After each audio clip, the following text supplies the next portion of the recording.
بلي تماشاوانين جا حفظ همين قرا عصاني هر وهم هم پرسین گریدای سوریه روجابای کردستانی هم ده لگل شلالگدو اندامی کرد ناوی تلافان اجتماعی یا اپوزیسیونا سوریه دش استودیوم یا ناوندی بگرندز بخیر هاتی که شلال حفظ همین گرا آستانه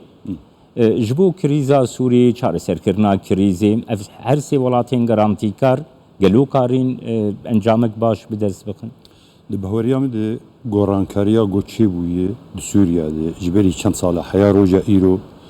همو اوه مسئله اسیتانا افگر اسیتانا گوچی بون 16 درباس و 17 درباس بود و خلاص بود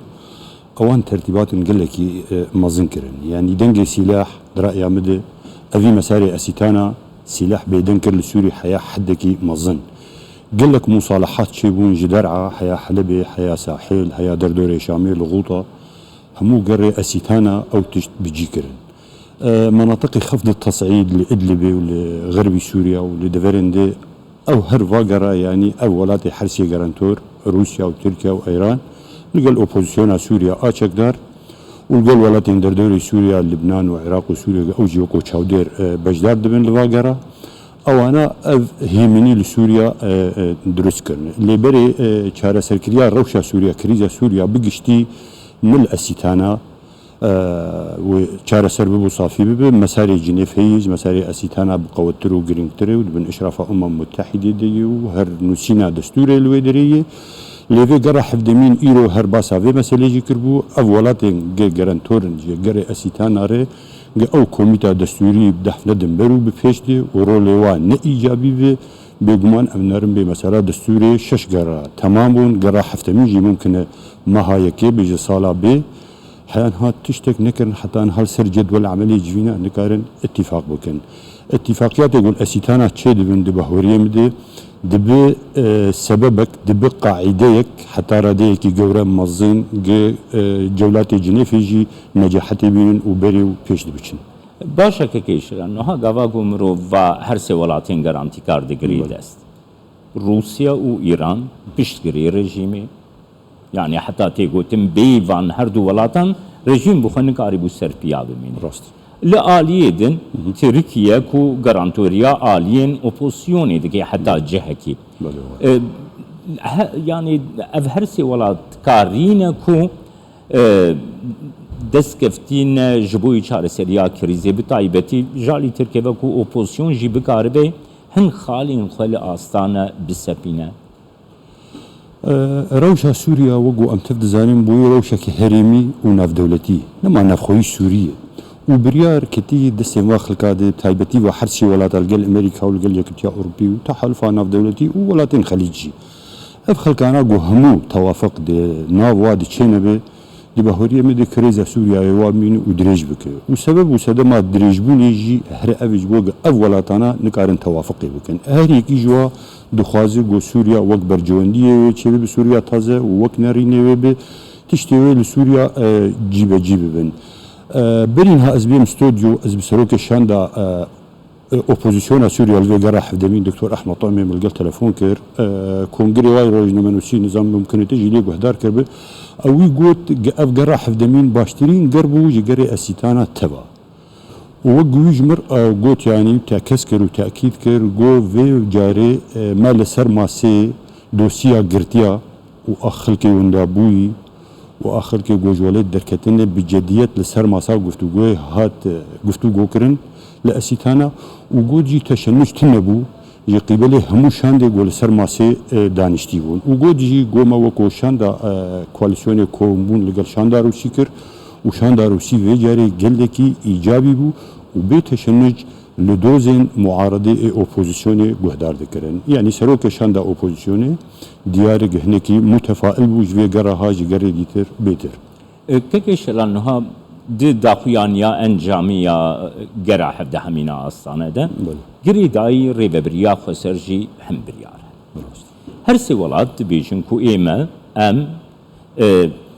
يعني بجه آنينا ريبريا خسر لباكو روجلاتي سوريا جبو يك ريزيا يك بارشيا خاكا سوريا وكي مترسي دبينن جاليه خبري ببريا خسر بخود بيجه قد خوازي لقل رژیمی د پیوندی دبه یعنی وی مجارت چاوادن باوریا مد ريبريا خوسر دويغو يعني دسبيك دي مصالحه بخور بك ودور ببيكاتيه دفرير بك ودور بولاتي دردور اخر بك ودور بحكومه هرم كردستان بك يعني ريبريا خوسر ان هاد حالته الدجمنايه دي بخلكي تبار برجيم سوريا اوبوزيسيون سوريا بتركيا بهرم كردستان بكسكير او دفريوي ان هاد دور بيشكرين ريبريا خوسر بوا چونو هاتنه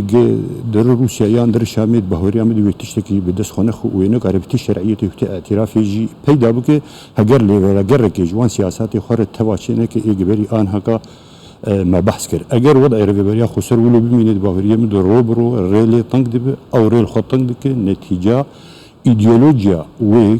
هر ایدئولوژیا پارتیا کارکری کردستانی که کسی که مخالفش خور نکارن قبول بکن او دو بیجین یا تیوک مبفکر عین ایدئولوژیا می تبنی بکن یا انت دجمنی منه جو کردار واد بیجین و جو عربار واد بیجین و پرچه دینی کردستانی واد بیجین و هر کسی که بیجین او قولو بردوام بن بفي سياستي ابي بلكي او اداره و تشتن مزن تيتشي بن بتايبتي ان هكا اب دور بيشكرينجي بمينه وخلكي دفري هيدي برشي ببن وخلكي تعذيب ببن وخلكي تي ببن ندورج سرهلدان انشي ببن ندورج تشتن مزن وي دفري روبدن بتايبتي اولاتين قرا اسيتانا في جارجي يعني لهجاوا جالي اداره اللهجه كنكي تكزكن جي اداره نرازينه وحليف اداره ذاتيغو هي الدنيا تبي يقل تشتن واجاري وهدار دك بهوريا مد بيتر روسيا باش ها هر جهي وزیر دربه روسی سرگئی لاوروف دست نشان کرده هفت بیوینه که خواهی تلویزیونی ده لگل کانالک روسی دست نشان کرد که ریوه بریا خسر دوی خواه زلال بکه ده پیوندیه خواه لگل رژیمه ده یعنی گاوا که روسیا وکی تا دست نشان کردی گو مزنترین پیشگری ریوه بریا خسر یعنی جیا که پیره پیوندیه وی زیده ترن هل وستكي وصا دقري افتي شو عطيش بو ريفا بريا قصر ما سدا هسدا روسيا بهوريا مد دخوازي جو لهفاتنا كي نبرا رجيم وريفا بريا تشيكي نبرا قصد ورجيم تشيكي وك مصالحات اكبرين هاما بحث كرقل درعا تشيبون والغوطة تشيبون والحمص وحماية وحلبي والساحلي سوريا تشيكرين يعني قصدي تيك ناف ارتشا رجيم دي خلق سوري ايجي تبل قصدي وخلق الدني فرجي دني كردستاني ايباكوري كردستاني بتايبتي ايجي جناب بارتيا كركري كردستاني هادن وغرن جواري خو وغرن ولاتي خو وروس از بلكي نه حاضر يجي ضغطيش في شارع الرجيم بك اعترافي بفي اداري بك يعني روس صريح العباره وقب عربي دوجن وخازو تشتكنا من نافي ريبريا خوسر نافي اداره ذاتي نافي قصد وهنا وكو خلق غوطه الوابي تشتي غوطه حق تشتي درعه هبو يعني تشتكي وانا من روس زيدوسا كيش لا دبيجنكو افشاشتين ريفا بريا خسر وصالي كريكو روسيا بخوا د سكنا خوا نزيكاهيا خوا يا برامبر ناسينا مافين كردان ده او داخوازي خوا لاواستر كرنا كيمتر كرنا تشاودن از دبينم يعني هلوستا روس برامبر ما في قلي كرد لسوريا يجي اولاتين دي نيزلهيز يبچوكو مزن يعني ازلهيز ونزلهيز شفافتر وواضحتر واشكرتر حتى راديكي مزن يعني تبيرا متوا بلي كان سالي رابردو روس رشنوسي كي دستوري بيشكشي اوبوزيسيون سوريا ورجيم سوريا ومجتمعين دولتي كر دوي رشنوسي دي بحثا ما في كردا ذكر باشكره داو ذكر دو دوي حكمه كي ذاتيره وشمبيليش كردار هبل دوريوا دوي برلمان كي واي محلي هبل دوي برلمان سوري دو غرفه بن يعني وك مجلس النواب ومجلس الشيوخ يجي وذاك برلمان خاص بو مكوناته بس بو اوابه روس بهوريا واتيغو سوريا كنافندي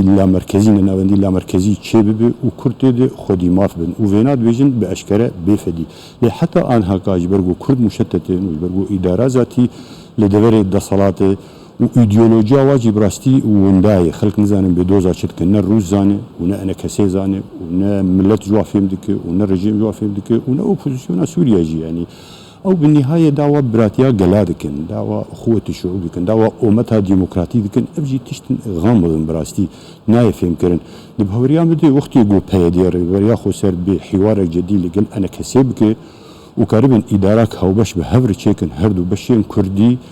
وبخلق دفري رجي اتفاق كي بكن وبزلالي دوزي خو بيشكشي مجتمعي ناف دولتي بكن بيشكشي روسا بكن بيشكشي مساري اسيتانا بكن ندور هنو مسألة كردي تيك بسر خطا حليده اللي بيفي غموضها وبفان ممارسات بهيدي قد كل دفري هنو يعني ما في كردات تيج بيرا كرن واللي بهوري عمد جوا بردوام بنجي يعني انها كاغو سينور رب كسك الدفري نامينه هرم بحسابي بكن بكي شلال نها بري چند روجا هن جنج جروبك بود ناف ده عرب هن كرد كسين دنجي بلكي هاد من دنافان ده كوي ريشي خلاص سينوريا پیش عبوري کرن ده انجام اوه يكي ده نها سينور گرتيه يعني گلو ريوبريا خسر يعني جي پياده پیدا بونا کریزی جبو روشا خو باشتر دبینه کنها در دورا روجاوایی کردستانی او دریه جیانی گود هات بناف کرن او جی گرتیه مخابر وا دياري يعني بيدي ورفبريا خسر اشخر دجمنا بيدات كن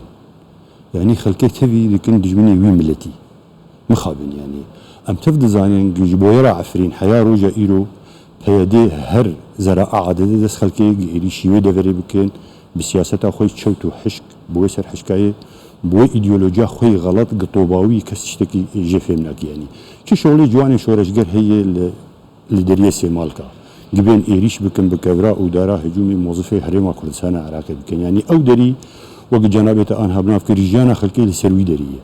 لأو دري وهاد قرتن أو دري هاد قرتن وقرتي من دري دي بهوريا مدي وفشارك مزن خلقي دبري لريبريا خسر بكن بولو يعني أو بيتر دفاع أو يخد دفاع ممارسات يخد بيتر تعداية لخدكن او جي انها كملتي كرد لروج اواي كردستاني بسري چند سالا پرورده دكن او دكن دخل بچاوي پارتيا كركري كردستاني تماشاي تركيا بكن وبچاوي پارتيا كركري كردستاني تماشاي حريمه كردستاني بكن وتبتي بارتي ديمقراطي كردستان حكومت حريمه وتماشاي هر كسي كي بكن بچاوي كي بچاوي پارتيا كركري كردستاني ام بهوريا مدي ايم وكو شخص كردي سوريا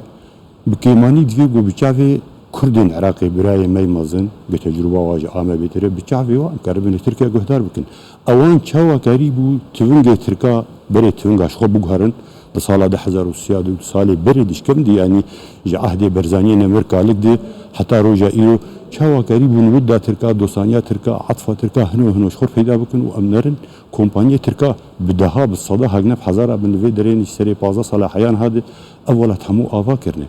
كردي سوريا جي ام كاربن بفي شعبي يا بشعبي خو بشعبي برجوندي خو اي ملتي خو اي قضيه خو ام تماشي تركيا بكن وغير تركيا بكن لام هرم بشعبي خلقي تماشي تركيا بكن تركيا دولتك جراوسيمي ودولتك مزني وتكافؤ قوه النامو تركيا دتني ام نكارن جبو كردي تركي وكردي سوريا جبو كردستان بكر هر الشر لتركيا بكن وبيجي حكومتها تركيا بكن